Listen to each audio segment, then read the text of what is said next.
All right, let's talk some Salesforce. Stock is down about 1% today. The price target, though, was raised to $360 from $330 at Atlantic Equities. Also, it's now a top 5 holding among hedge funds for the first time ever. It's number 4 on Goldman's list. Here's what I want to do. Let's get a 2-box, please. Farmer Jim and Steve Weiss. Back together again, old friends. Jim, you own Salesforce. Steve Weiss, you wouldn't buy Salesforce. Jim, you go first. Why is it a buy today? Why would Steve change his habits and start buying good stocks? This is a stock that is a little bit different than what I normally buy because of the valuation. I'll start there. But I bought this earlier this year. The stock had swooned, and this was when Mark Benioff, the CEO, came in and acquired Slack or announced the acquisition. I looked at that move and I said, okay, I like this. I like this a lot. He's already got a business in customer relationship management that is almost cultish in how his customers feel about it. Now he's pivoting to a new growth segment. It's the right place to be. I expect more moves like that from Mark Benioff. This stock is up 30% since I bought it earlier this year, so I have no complaints.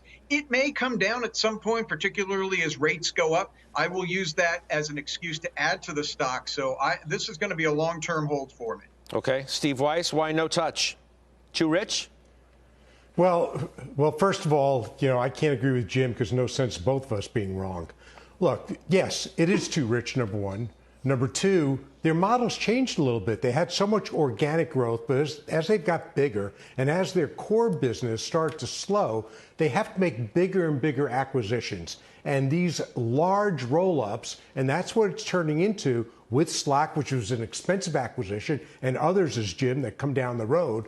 They just don't work that well because then you have cultures clashing, and we've seen it time and time again, Red Hat and IBM being another one. So it's not the savior, and you should never violate your discipline.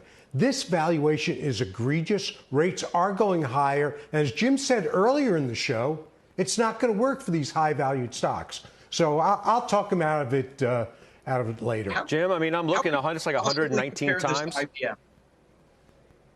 How can you possibly compare this to IBM? I mean, one is a company that is growing both organically and by acquisitions. I don't think this is a roll-up at all. The other one is shrinking organically and making acquisitions that don't make any sense. I mean, this is night and day. I know you and I like to do our odd couple routine, but I don't know where you're going at with this one.